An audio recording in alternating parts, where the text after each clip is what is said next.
put that man on in play.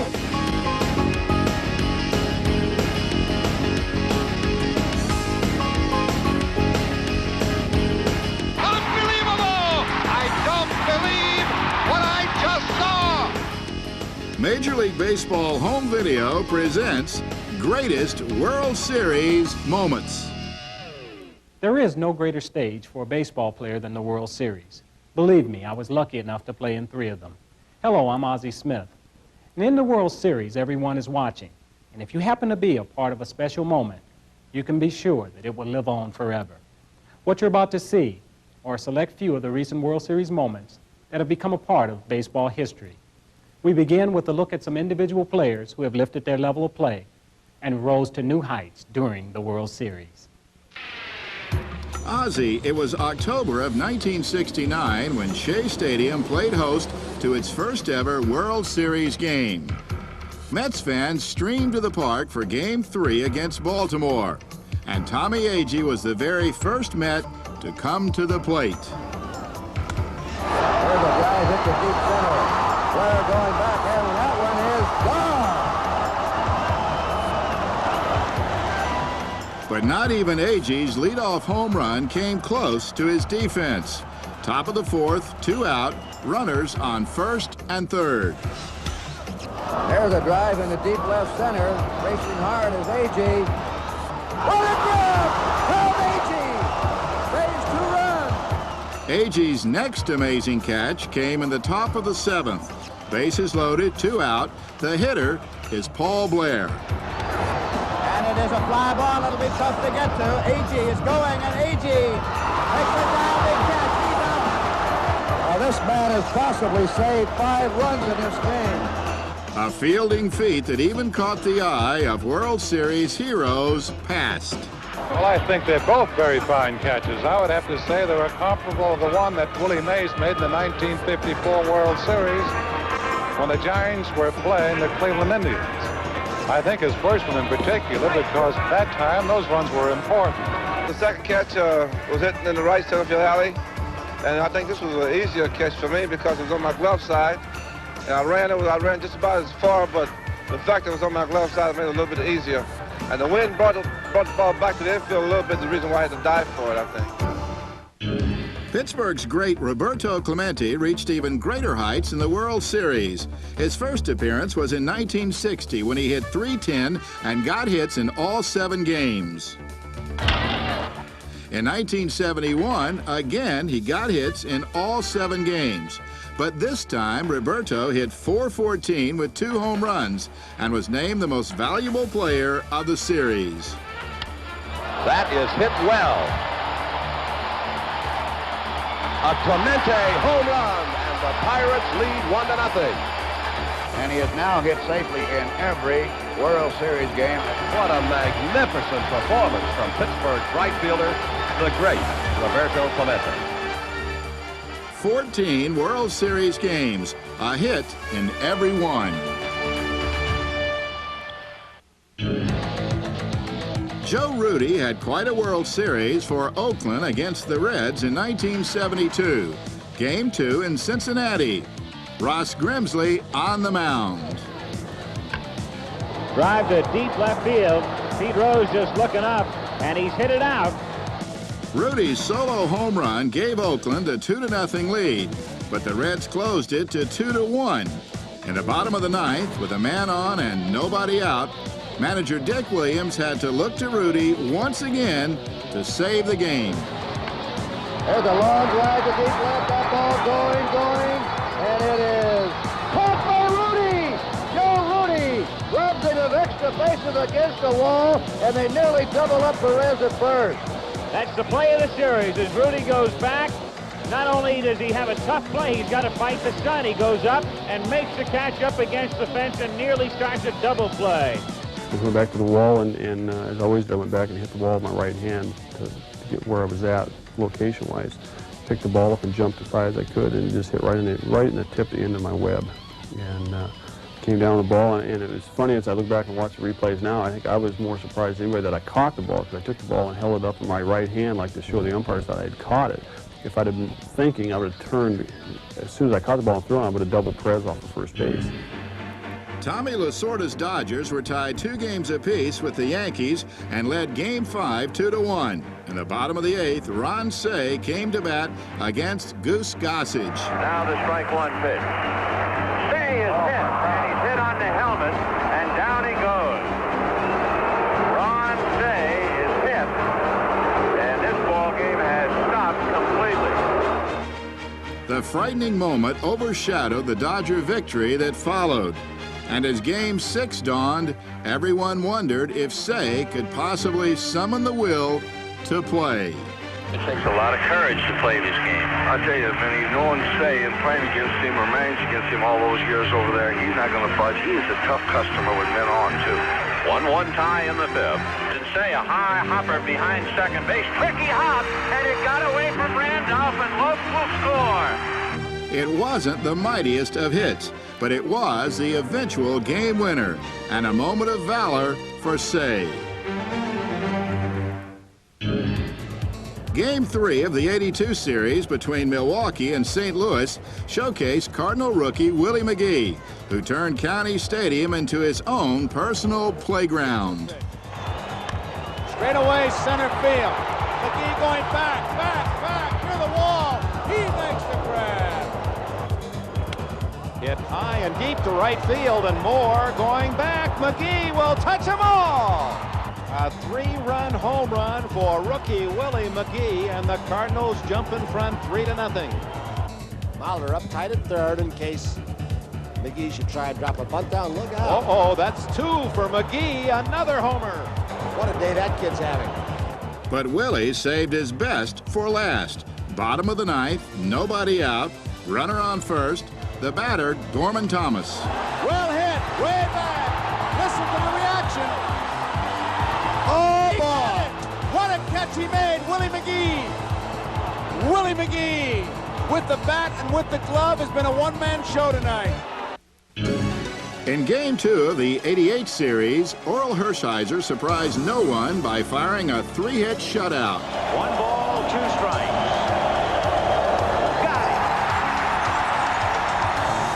But what nobody expected in the 6-0 triumph was that Oral would finish the game with just as many hits as he would allow. 3-2 the count, and there's a base hit to center. Well, he's a handy man with the bat. Griffin is going, and the pitch is slapped down the line. Fair ball. Griffin is being waved in. Canseco is going to relay to McGuire, and it's over his head. The run scored on a double by Oral Hershiser. And here he comes, and he's made himself work with a single and a double, scored a run and knocked in one. And the fantasy for him continues. You know, some people might be thinking they got a 6-run lead. Why not take him out of the ball game and save him to come back later on? I don't think Lasorda will do that. Hurt on the inside, third and down the line. Hershiser is going to go 3 for 3 with 2 doubles. In a year when Oral rewrote the record books, Game 2 featured the kind of performance that assures a pitcher he's the series MVP. Number 22, Billy Hatcher. Everyone wonders how he'll fare in his first World Series, but Billy Hatcher can top them all. In his first 7 official at-bats in 1990, Hatcher stroked an amazing 7 hits. Runner not going. And that ball is fair. And the run will score. 3-0, Cincinnati. Here's another hit for Hatcher. He doubled previously. Billy Hatcher starring tonight.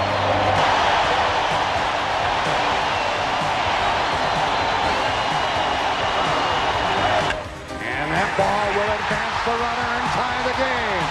We're tied 1-1. And a pretty well hit ball into the gap. And Hatcher is 5 for 5. Well, here's Billy Hatcher, and he's trying to tie a World Series record. And he bunts the ball. This will be a tough play. 6 hits in a row for Hatcher. Hatcher flies to righty field, and Canseco cannot. It's off his glove. Hatcher's going to end up at third with nobody out. The 7th consecutive hit for Billy Hatcher. catcher hit .750, 9 for 12, and never played in the World Series again. New York legend Joe DiMaggio took the field once again in 1977 to throw out the first pitch of Game 6. But another legend was about to be ordained as the Yankees were looking to clinch. There's a drive to right field and deep. Chris going back, away back. It's gone. A home run, Reggie Jackson. Well, Bert Hooton threw the wrong ball, and Reggie Jackson made it the long ball. Just the set. The pitch. Drive to right field and deep. Way back, going, gone. Another home run for Reggie Jackson. And the Yankees lead 7-3. Back-to-back home runs. Only the Sultan of Swat, the Bambino, had ever hit 3 home runs in one World Series game. Jackson with 4 runs batted in. Sends a fly ball to center field and deep. That's going to be way back, and that's going to be gone. Reggie Jackson has hit his 3rd home run of the game. Reggie Jackson becomes the 2nd man in World Series history to hit 3 home runs in a game. Babe Ruth did it on 2 occasions, in 1926 and in 1928. 3 home runs in a game. Ruth, Reggie, and no one else. You know, a great World Series moment doesn't always have to be generated by the offense. You've got to play defense in baseball, too. My own personal specialty. And just like the game-winning home run, a great catch or a crucial double play can also make for a classic moment. On the heels of Tommy Agee, Ron Swoboda saved his fielding gem for Game 4 of the '69 series. 1 out, top of the 9th, runners on 1st and 3rd, 1-0 Mets.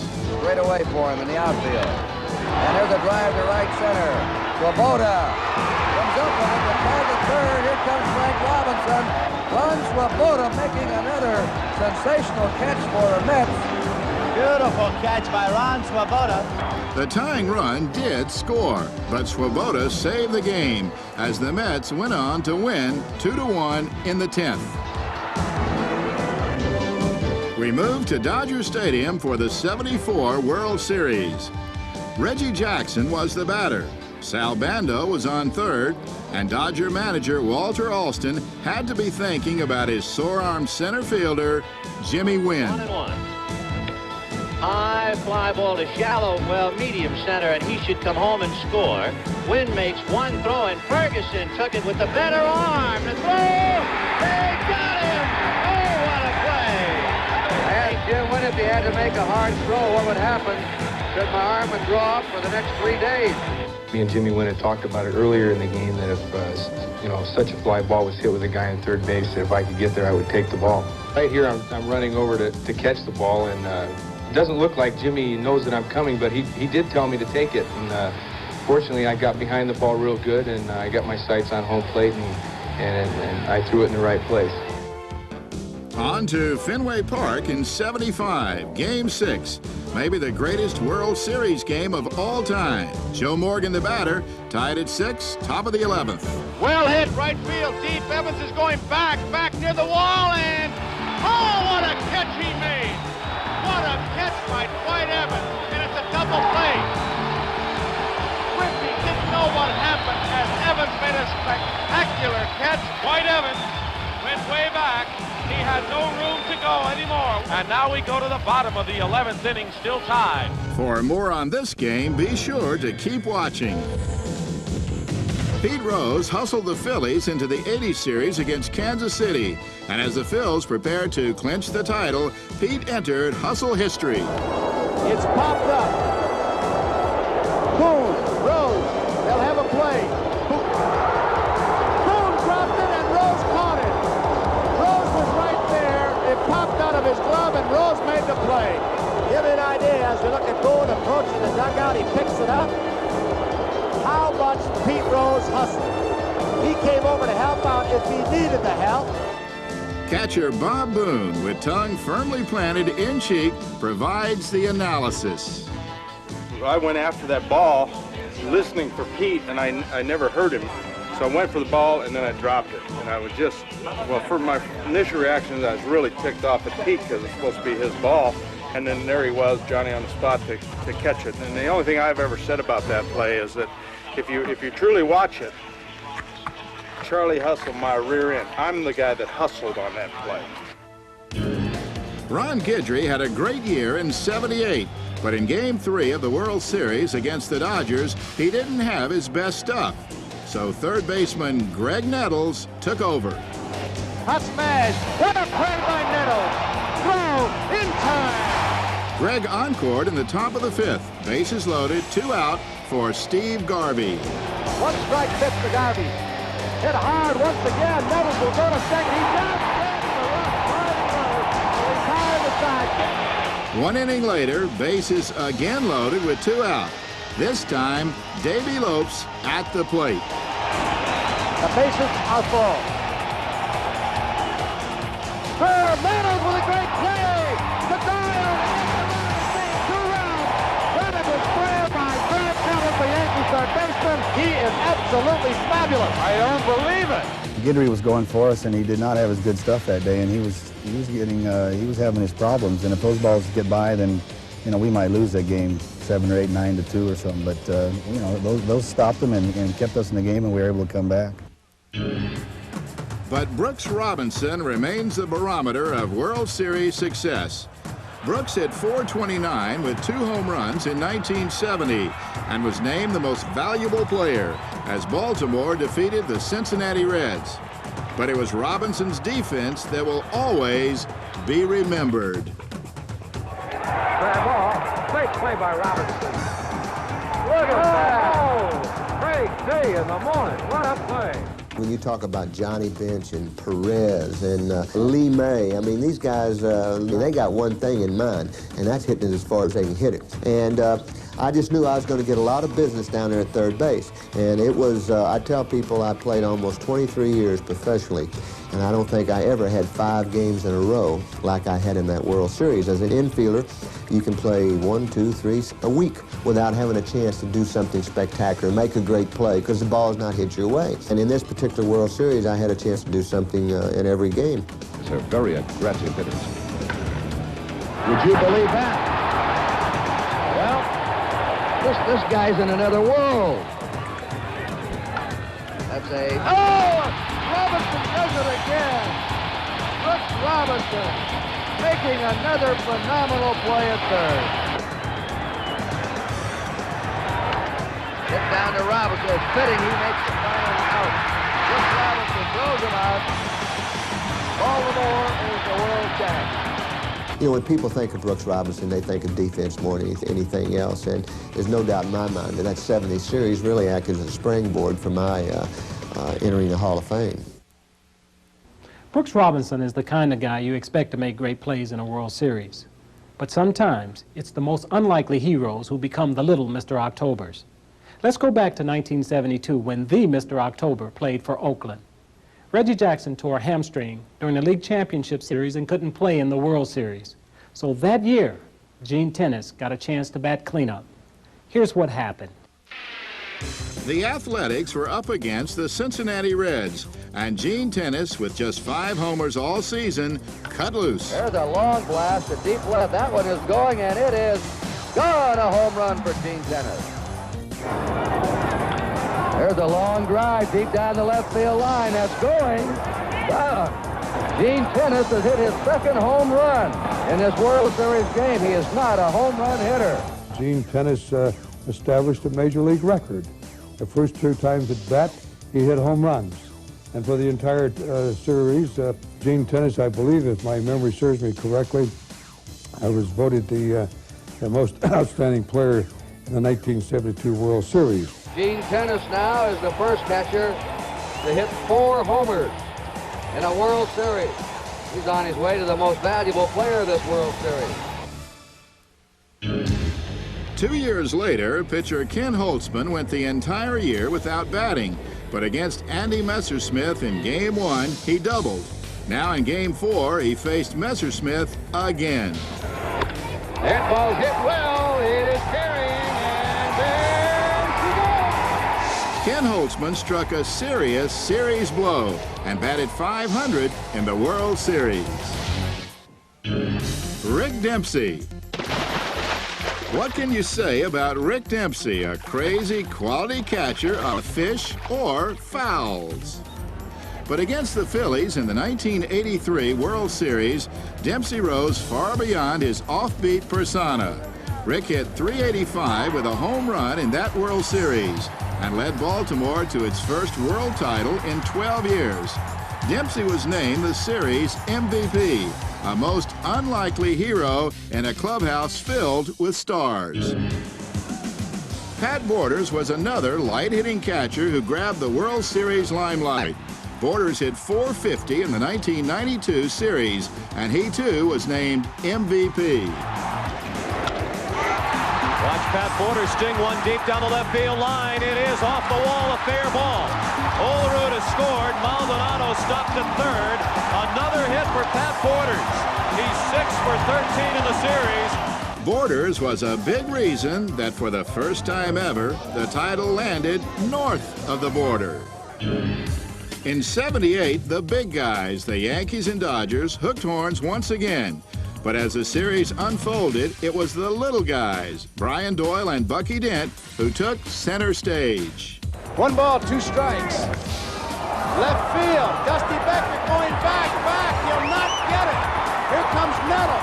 Brian Doyle surprised everybody and hit one over Dusty Baker's head. Up the middle, it's a base hit. 1 run is in. Here comes Doyle. The throw to the plate is not in time. Down to second base goes Bucky Dent. 3 balls, 1 base hit by Doyle. Pinella's going to have to come hard. Here comes Bubba's throw. He is safe at the bottom of Ferguson. A 3-for-3 night by young Brian Doyle. Bucky Dent is also 3 for 3, and it is amazing. The 8 and 9 hitters are 6 for 6 in this ball game. Doyle hit .438 in the series, and at .417, Dent was named MVP. Then there's Al Weiss, a lifetime .219 hitter. But in 1969, Weiss let his bat do his talking, especially in Game 5. Weiss came up with the Mets trailing Baltimore 3-2 in the 7th. The pitcher was Dave McNally. That's a fly ball to deep left, and Buford breaks back now, and it's going, and it is gone for a home run for Al Weiss. The Mighty Might has become the hitting star of the World Series for the New York Mets. That is his 5th hit in this World Series. Weiss went on to hit .455 to lead the Mets to the title. Because it is the World Series, each play is magnified. Each bit of strategy is discussed and argued. There are bound to be controversial plays and calls in every World Series. Back in 1978, when the Yankees met the Dodgers, the aforementioned Reggie Jackson found himself smack in the middle of a whole lot of controversy. As you might recall, he just turned the other cheek. Watch.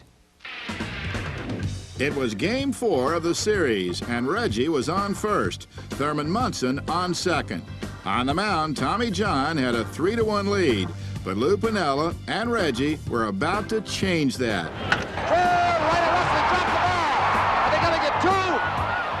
Third, he threw it away. But it hit Reggie. Confusion on the bases. He's got to get out of the way. Wait a minute now, Tommy, right?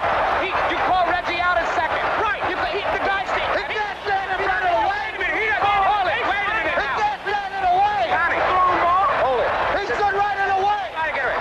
Tommy, listen, first of all, the ball's a line drive, right? Yeah. Okay, the guy picks up the ball.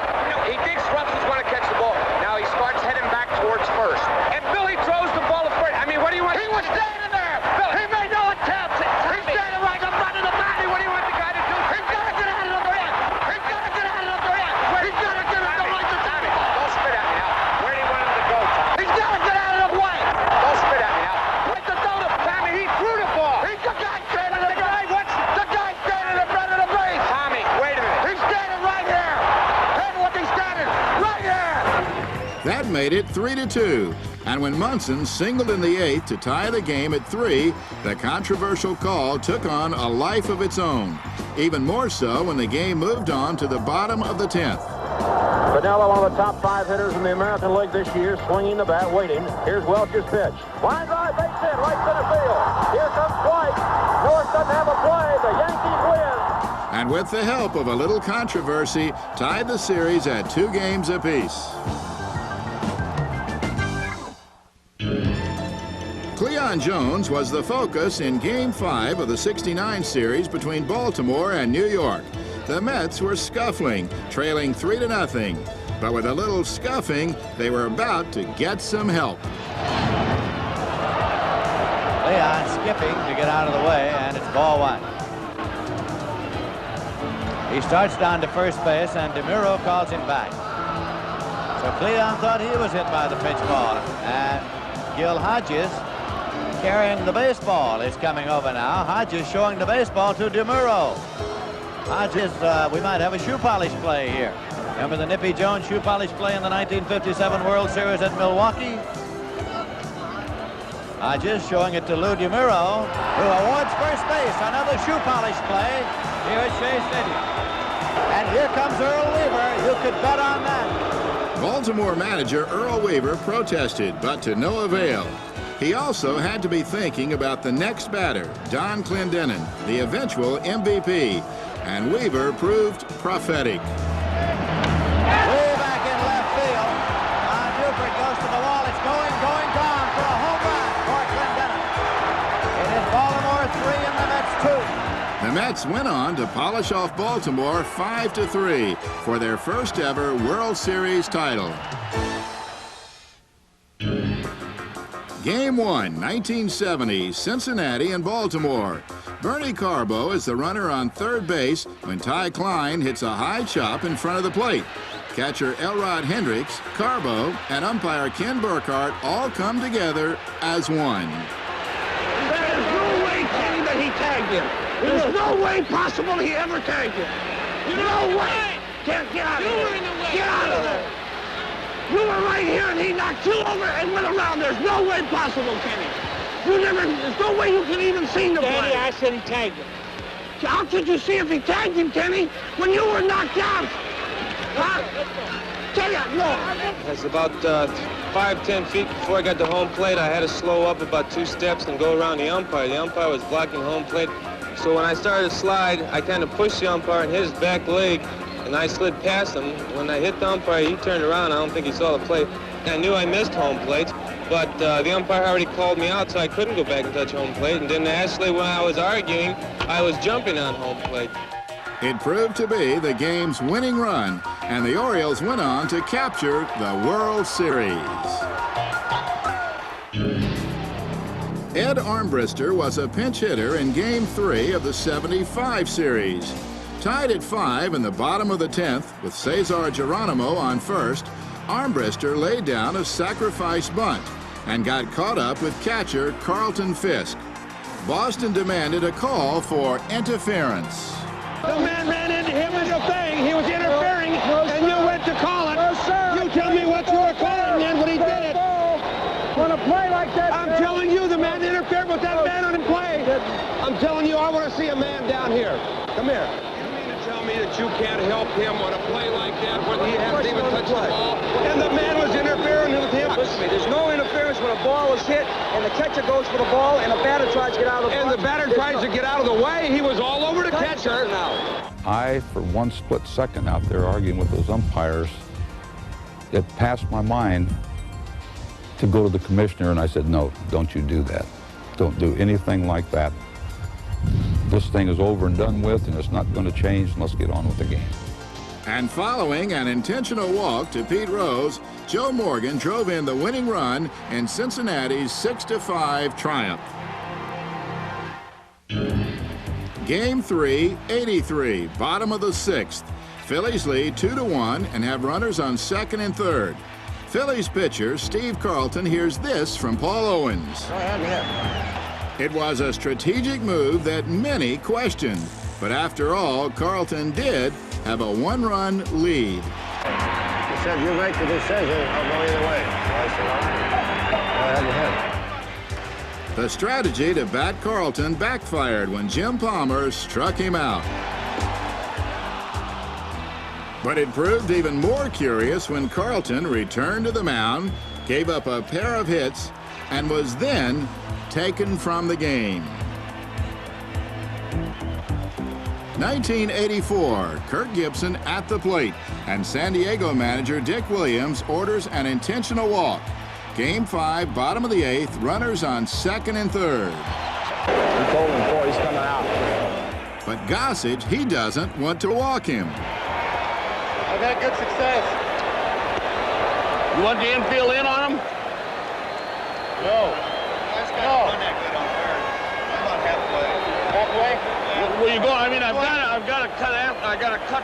You mean you're talking about striking him out? Yeah. He don't want to walk you. Yeah, he don't want to walk you. For Gibson, a World Series insult. And with the strategy now settled, Gibby got to hit, and Gossage got to pitch. And there it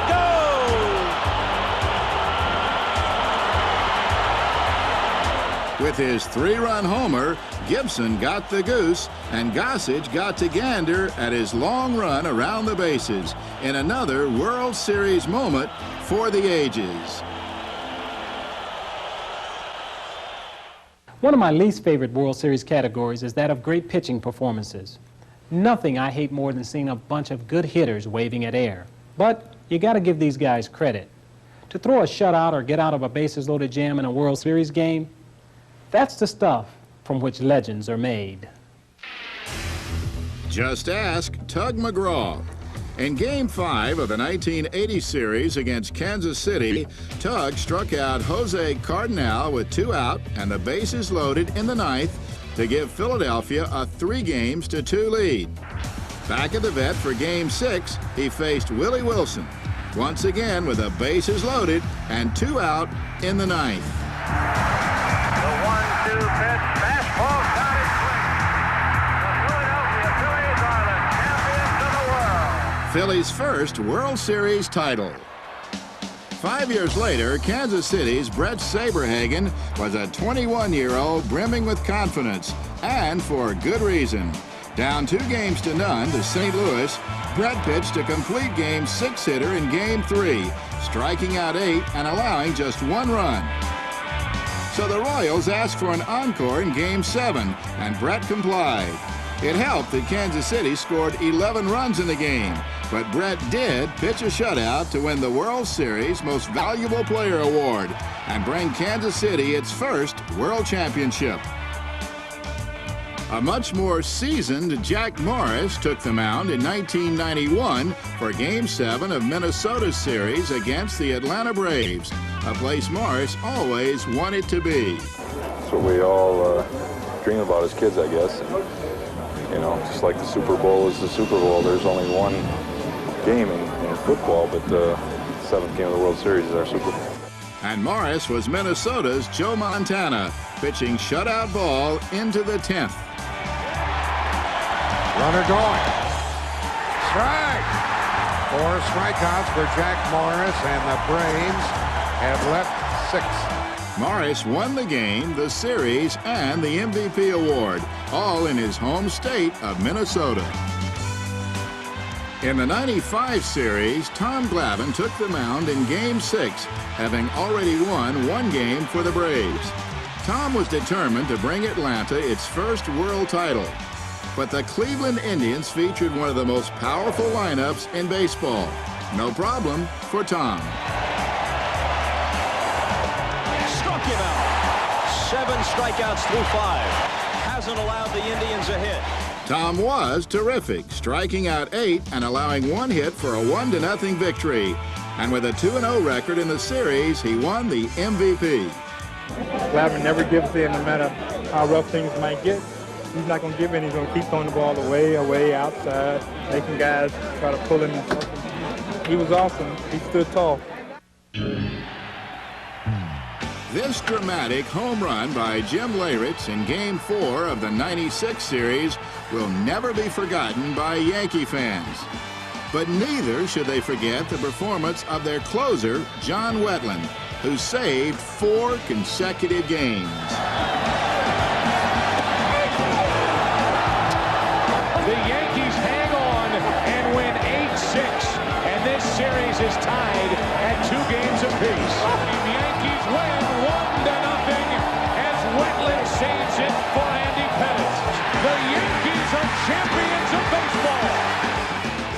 Oakland's mound virtuosity allowed him to become the first relief pitcher in 22 years to be named the most valuable player in the World Series. One thing we've learned throughout the years is that not everything goes as planned during the World Series. Sometimes the weirdest things can happen, and you just hope with the whole world watching, they don't happen to you. Let's begin with Game 3 of the 72 series between Oakland and Cincinnati. Top of the 8th, runners on 2nd and 3rd, 1 out. Oakland manager Dick Williams has a dilemma. Does he pitch to or intentionally walk the dangerous Johnny Bench? Oakland does both, working the count full, then faking the free pass. And Bench is caught napping. You know, with 60 million people looking on, you really look like a goat. The thing was that I was halfway prepared. Morgan had hollered at me and said, "Be alert, be alive," when the pitcher started into the windup. And here he is right now, and somebody didn't wait. Ooh. And he actually said it was the best slider he threw all year. Herb Washington was Oakland's designated runner.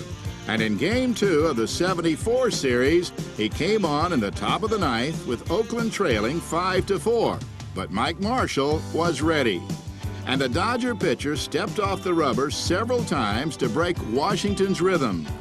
Over in the dugout, the A's knew something was up. They got him. Yes, sir. He really set him up by stepping off the rubber 3 times. And that was all part of it. Now watch out, he's got him leaning on his right leg. He is hung out to dry all the way. County Stadium 82. Cardinals lead 2-1. Second inning, Game 4, no score. Moose Haas pitching for Milwaukee. Willie McGee on 3rd, and our host is on 2nd. At the plate, Tommy Herr, and he's about to give center fielder Gorman Thomas a moment he'd rather forget. High fly ball, center field. Thomas is going back. It'll score at least 1. I say 1 because Ozzie Smith can run. Gorman Thomas falls. They're going to try to score 2. Here comes the relay throw. It is not in time. 2 RBIs, a very unusual official scoring decision that you see one time a year, maybe once every couple of years. Gorman just keeps backpedaling, slips right here as the wind really fooled him. Watch out, he's going home all the way, Joe. All the way, and Chuck Hiller says, keep on coming. Ozzie's mad dash helped lead St. Louis to a Game 4 triumph and an eventual world title. George Brett was one of baseball's best hitters, but in Game 2 of the 1980 World Series between Kansas City and the Phillies, George bottomed out in the 5th inning when he was forced to leave the game. I think people don't really realize what they can do to a person. I played with a broken thumb, and I've played with a dislocated shoulder. I've never experienced so much discomfort as having hemorrhoids in my life. But George left his problems behind him the very next night when he came up to bat against Phil's pitcher, Dick Ruthven. Well hit. This ball may be out of here. It is 1-0. Listen to this crowd. A dramatic comeback by Brett. No ifs, ands, or buts. Game 3 of the 76 World Series took place at Yankee Stadium, and Billy Martin's vaunted lineup included such sluggers as Thurman Munson, Chris Chambliss, and sweet Lou Piniella. But in 3 games, none of these bombers had hit a home run. In the bottom of the 7th, Jim Mason came to bat with just 1 home run to his credit all season, facing the tough Pat Zachary. Well hit to right field. That ball's a home run. He has been booed all year. He's had a tough year, and he really dreamed that one. In his only ever World Series at-bat, Mason finished with the only Yankees home run in the entire series. If Tom Browning looked labored on the bench in the 1990 series, it was because his wife was about to give birth. Tom wasn't scheduled to pitch in Game 2, so when the moment came, he simply left the game. I'm sitting in the dugout in about the 7th inning. One of the clubhouse guys, Rick Stowe, came up to me and said, Tom, your wife's downstairs. She needs someone to move a car. Well, I delivered the message, but I didn't know she was in labor. The only thing I got was that his wife needed to see him. And I panicked. I didn't know what to think. I said, oh, no. And his eyes got bigger than light bulbs. I mean, he was like... In fact, Ronnie Osha was going to go with me. I said, no, I'll be right back. He went out to the parking lot, and then he found out. And so he just left right away, uniform and all. And never in the world did it ever occur to me that I might have to pitch that night. I saw Lou on TV, I mean, just furious, screaming and I thought he was mad at a player, not knowing it was me because I wasn't there and he didn't know where I was at. So we called up Marty and Joe's booth, Marty Bram and Joe Nuxall's booth, and we told them if they could relay the message to somewhere to tell them that, Tom, we need you back. We need you back to the field. They need you to pitch. And so I put it on the air, and I'm thinking to myself, this is Wednesday night, and he's supposed to pitch on Friday. And I can't imagine that Lou would want him back in the ballpark to pitch. Tom wasn't listening to the radio, he was listening to television, and that was the first time he heard it from me when I announced it, in bizarre fashion on the air. We just learned that Tom Browning earlier left the ballpark. His wife went into labor. The Reds clubhouse called up to Marty Brenneman, asking Marty to make a public announcement and tell Tom Browning to return to the ballpark. I couldn't leave, and I wasn't going to leave. There was just no way. I was just hoping that whoever was pitching would either hold the lead or somebody hit a home run and we win the ball game before, at least until after the baby was born. And fortunately, we won the ball game. But it was a great night, I'll tell you. It was a long night, but it was a great night. I really enjoyed it. Finally, the most bizarre event ever to take place at a World Series game happened just before Game 3 in 1989 and turned the grand old game upside down.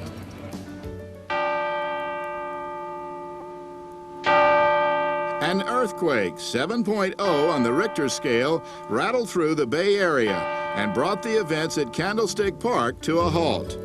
Everyone was shaken by the force of nature, both players from the present and the past. First time I ever got scared in Candlestick. I got knocked down a lot, but this is the first time I ever got scared. And the ground was shaking, man. Outside the park, the damage was severe. The Bay Bridge had collapsed, and fires raged in the Marina District. Life came to a grinding halt.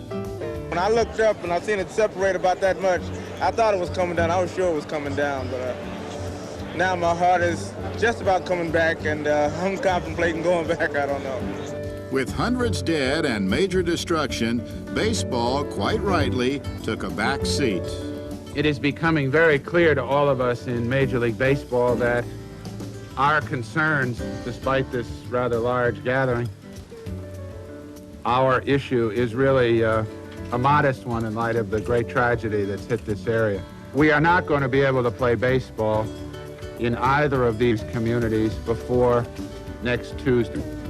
Actually, it was 10 full days before the World Series would resume.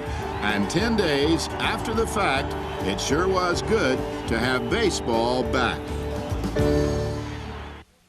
Fortunately, the forces of nature don't usually play a role in a World Series. The forces of man, on the other hand, play a huge role.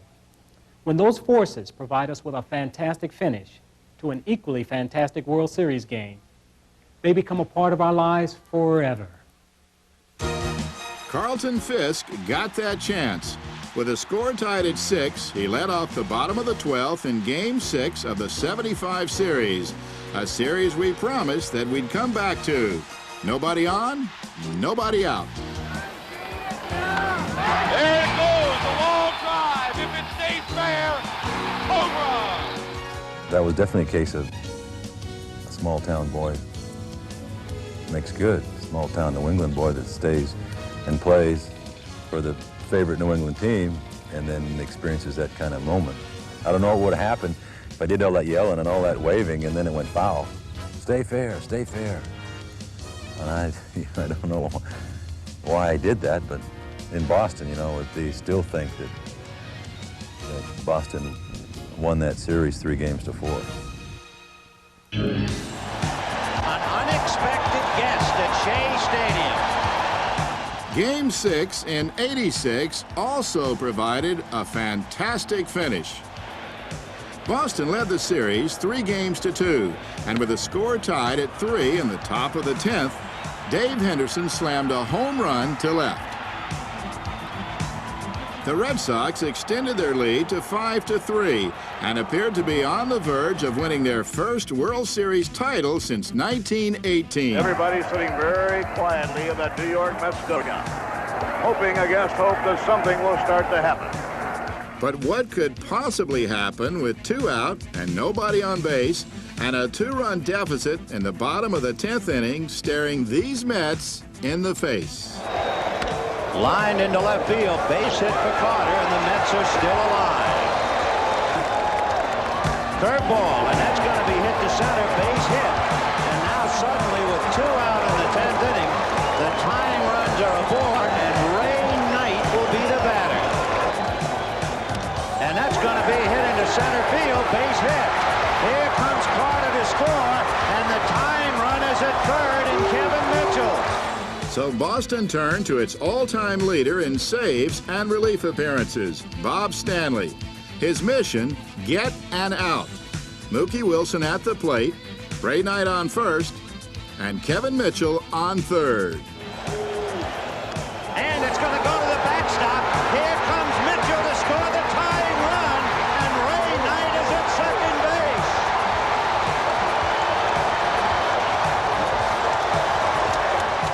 Then the image that would haunt Red Sox fans for eternity. Little roller up along first, behind the bag. It gets through Buckner. Here comes Knight, and the Mets win it. The Mets, of course, won Game 7, too. But nothing could come close to that World Series moment from Game 6.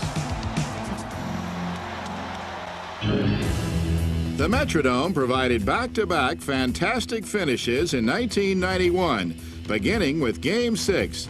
The Braves were up 3-2, but trailed in this game 2-0. 1 man on for Terry Pendleton. Puckett chases it to the track. It might go. We're tied. Both teams added still another run, and the game remained tied into the 11th. That's when Minnesota folk hero Kirby Puckett led off. Into deep left center for Mitchell, and we'll see you tomorrow night.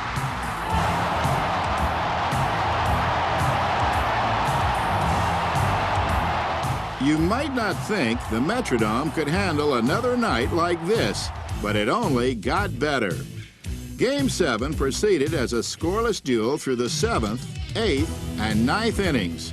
Finally, in the bottom of the 10th, a most unlikely hero, Gene Larkin, pinch hit with the bases loaded. Atlanta's only hope was to bring everybody in and pray for a miracle that never came. The Twins are going to win the World Series. The Twins have won it. It's a base hit. It's a 1-0 10-inning victory. Back-to-back fantastic finishes and a pair of memorable World Series moments.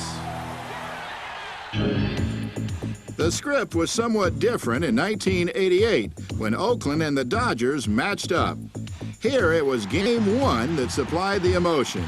Oakland led 2-1 when a badly hobbled Kirk Gibson, who wasn't even supposed to play, came up with a man on in the 9th. We have a big 3-2 pitch coming here from Eckersley. Gibson swings and a fly ball to deep right field. This is going to be a home run. Unbelievable! A home run for Gibson. And the Dodgers have won the game 5-4. I don't believe what I just saw. I don't believe what I just saw.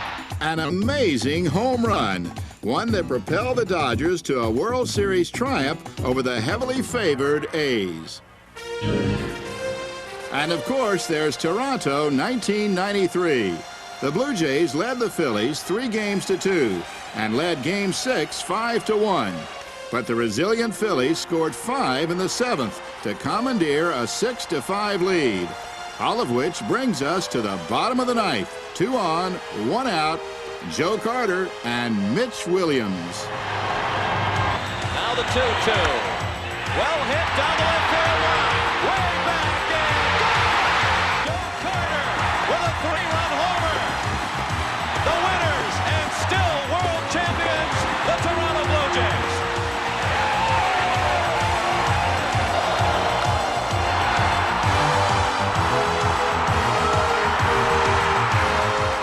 And just like that, with the crack of the bat, Mitch Williams all but disappeared. And Joe Carter, well, he's still jumping. That's the way it is in the World Series. There's no better sports showcase on earth. Every play, every pitch really does mean something.